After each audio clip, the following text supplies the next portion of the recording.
doing that? Mostly, no. Okay, I'm going to switch to Dean for a second because I'll ask the same question. Oh yeah, I had problems.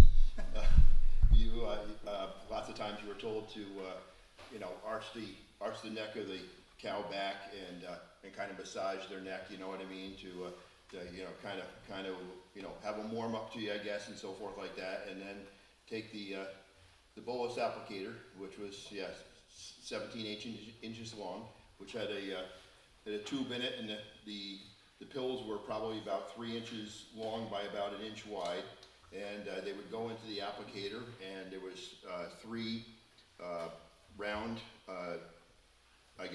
things you held on to. 2 of them you held on, and 1 was the trigger, and you arch their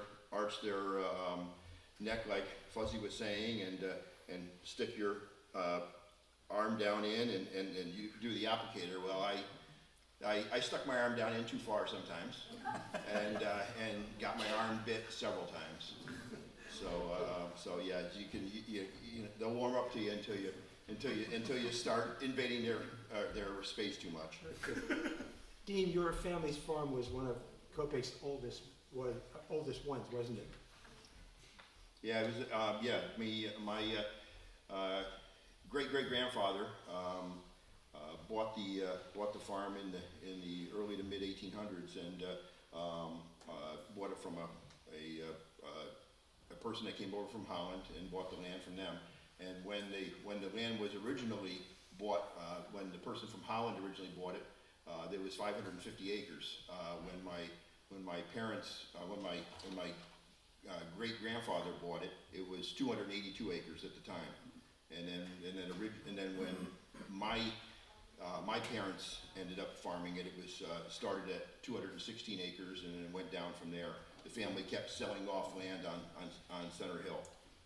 I want to interrupt for a second. When Dean told me this, I hesitated because people did not generally own farms in Copake in the early 19th century or earlier, because this was Livingston Manor, and the Livingston family owned it. So I asked him about it, and you said? Yeah, it was, like I said, the gentleman from Holland in 1760, Cornelius Vosburg from Holland purchased 550 acres from probably the Livingston family of some sort. And then he and his 4 sons started to divvy up the land accordingly amongst their family. And several years later, in around the 1840s to 1850, one of the sons sold 282 acres to my great-grandfather, Peter Pells. And that was kind of unusual because, by and large, the farmers in the 18th century, early 19th century, were all tenant farmers who paid whatever rent was demanded by the Livingstons, and there were problems, and that whole anti-rent movement grew out of that. Tell us about growing up on the farm. Well, again, my story's a little bit different than a lot of folks, in the fact that while I was a child, my family sold the farm, but we kept land on the farm, and I actually worked on the farm till I was 18 and went off to college. For those of you who don't know, our family farm was the one on the very top of Center Hill Road, and the farmhouse is still there. The barns are gone, and it has the big pond on the top of Center Hill that my grandfather built with a bulldozer back in the 60s. It was my great-grandfather, my great-great-grandfather, my great-grandfather, my grandfather, and my father and us all worked the farm. Your grandfather Cortez was an important person in the community in various ways. Could you tell us about him? Yeah. Cortez was his name, right? Not Cortez. Cortez? Most people called him Cortez. Okay. Some people shortened it to Cortez, but like my grandmother used to call him Cortez, but a lot of people called him Cortez. And he was a big influence in our lives as well. Very close to all of his kids. But in the community, he in the West Copake Church, he was the treasurer, and he was the 3rd generation treasurer in the West Copake Church. He was also the town assessor for years. He was also the head of the County Board of Assessors for years, and you know, obviously very active in the farming community as well. Okay. What else? Was the family into music at all? Yeah, some of my best memories as a kid was he had an organ in his house, and I bring tears to my eyes thinking about it. We would, as a kid, I could sit on his lap, and he would belt out on the organ, and my favorite tune that he would play is the Bonnie Bonnie Banks of Loch Lomond, and we would sing along, and he was in his element when he was doing that. Did you play any sports as a kid? Living on Yeah, I Little League, Babe Ruth, and football as well. But as I got older, we couldn't play spring sports because of the farm. Yeah. Larry, you sort of had a story related to that too, right? Similar. You want to comment about, you had a little different experience. Well, I think the first year I played football, freshman year, that was fine. And the second year, somehow the word came out from either my uncle or my dad that I was needed on the farm. So I didn't play football. But that wasn't necessarily bad because I could do a lot of duck hunting too. So let me do that. Dean, you already talked about getting bitten. You had some other accidents on the farm. Can you talk about that? Well, I don't know if it's an accident, but I think you're probably referring to my run-in with some of the sows. Well, that's one of them. That's one of them. Okay. Well, that's one of them. You can remind me of the other ones, but the incident with this incident we're talking about with the sow is some of these sows are female pigs, full grown, that are going to give birth to little pigs, and some of these sows can be 500-600 pounds, and I can remember being in the pens to clean the pens out, and if a sow just gives birth, and very very protective of his children, just like anyone would be, but when you have 6 or 7 little ones there, the sow is very protective, and when the sow's that big, you really shouldn't turn your back on her, and I did.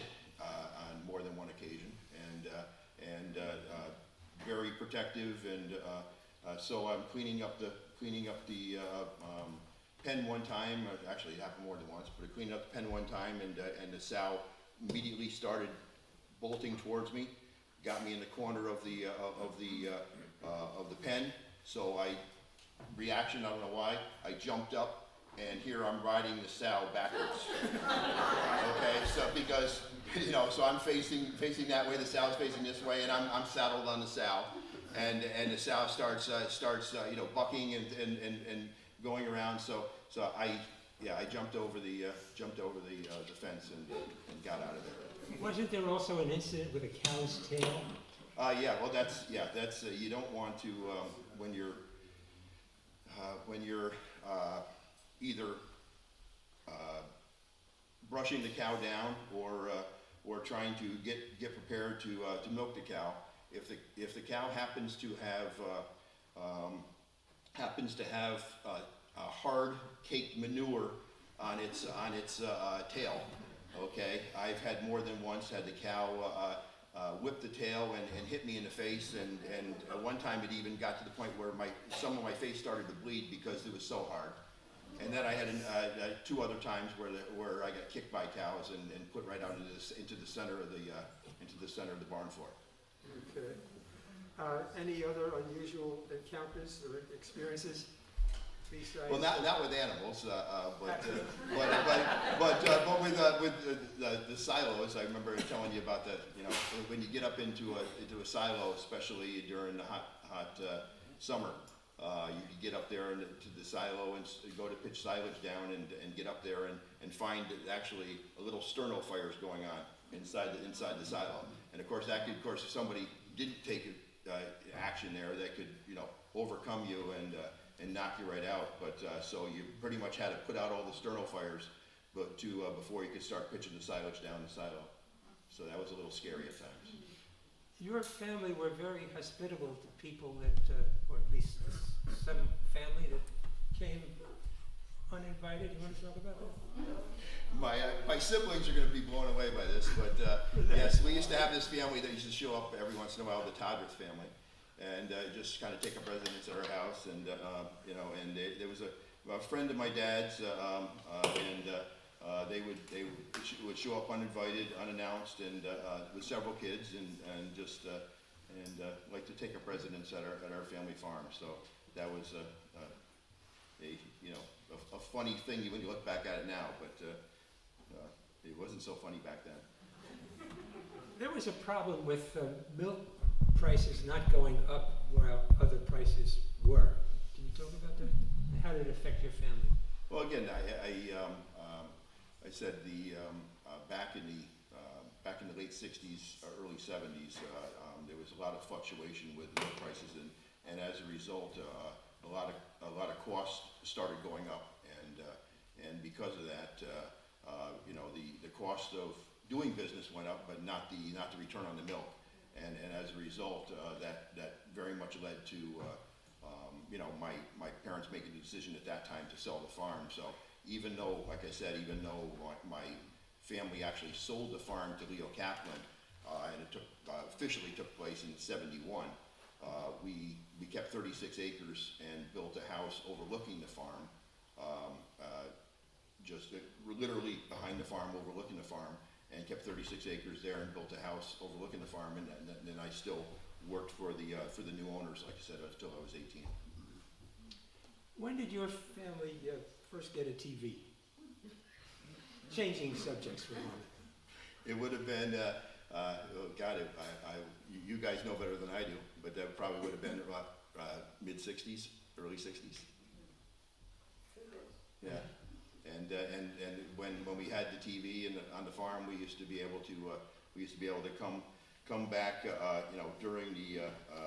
during lunch hour, and watch Jeopardy, Art Fleming and Jeopardy.